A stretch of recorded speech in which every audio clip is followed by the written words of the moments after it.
윤 대통령 앞으로 주요 현안 생길 때마다 이렇게 국정브리핑 이어가겠다고 했는데 이런 소통 행보 지지율에 영향을 미쳤는지 살펴보죠. 리얼미터 여론조사 결과. 여론조사 결과 분석은 장성철 소장님께 먼저 좀 부탁을 드려볼 텐데 5월 27일부터 31일까지 조사를 했고요. 4월 총선 이후에 결과는 거의 다 횡보다 이렇게 보시면 될 것 같습니다. 30%. 그렇습니다. 네. 그러니까 대통령 지지율이 뭐 일주일 전보다 0.3% 오른 30.6%고요. 8주째 30% 초반에서 지금 횡보 상황을 보이고 있다라고 말씀을 드리고 수도권에서 뭐 소폭 올라와서 뭐 30% 안팎이고 PK에서도 조금 올라가지고 33.5%다 뭐 이러고 있는데 정말 연령별 지지율을 보면은 윤석열 대통령이 상당히 용산과 윤석열 대통령 국민의힘이 긴장을 해야 된다라고 말씀을 드려요. 왜냐하면 20대에서는 18.6, 30대에서는 29.7, 50대에서도 30.7이에요. 그러니까 평균적인 지지율보다 20대, 30대, 50대에서 낮다라고 말씀을 드리고 보수층 지지율 같은 경우도 57.6%로 간신히 50%를 넘은 상황이고 예. 리얼미터 오늘 발표된 거는 좀 난데 지난 금요일 날 발표된 갤럽 여론조사를 보면은요. 정말 이거는 국정 운영이 가능할까 하는 정도로 상당히 수치가 안 좋아요. 40대 지지율이 8% 나왔습니다. 그리고 8개 권역으로 이렇게 조사를 해보면 예. 전 지역에서 부정평가가 높다라고 말씀을 드리고요. 보수층에서도 50% 넘는 분들이 윤석열 대통령 잘못 국정 운영하고 있어요 라고 얘기를 하고 있고요. 중도층에서는 76%가 윤석열 대통령 잘못하고 있어요 이렇게 평가를 하고 계세요.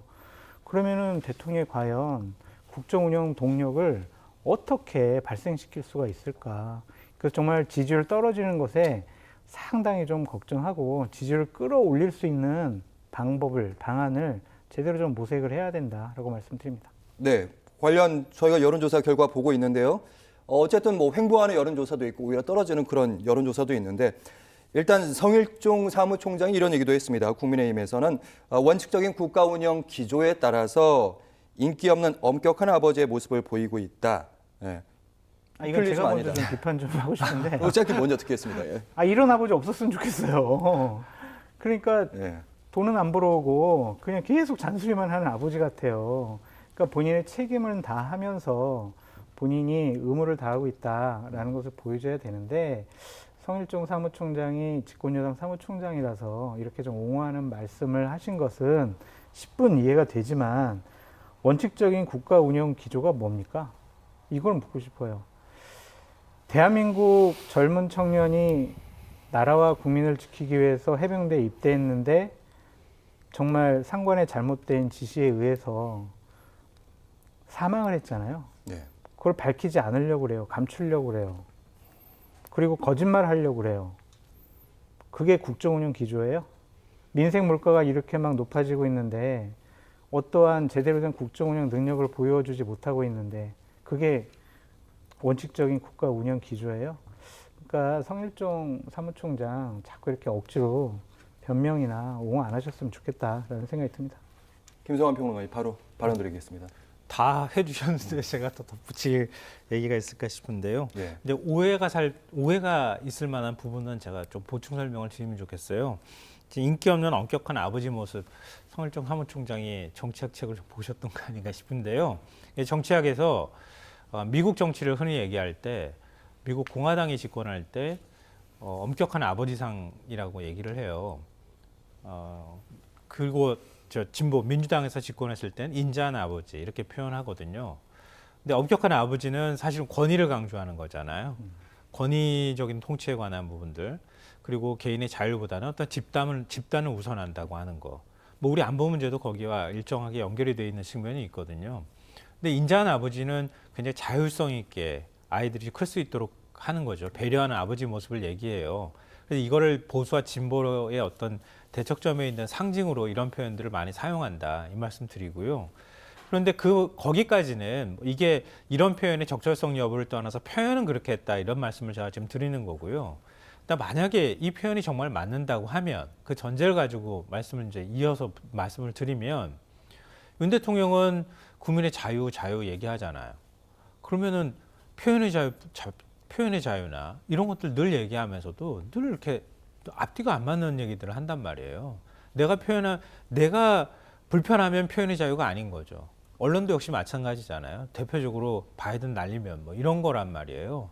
그런 것도 사실은 언론의 자유를 보장해 줘야 그래야 되는 거란 말이에요. 근데 그런 것도 내가 불편하면은 내 기준에 따라서 이렇게 해야 되는 거야. 이건 권위주의적 통치인 거죠.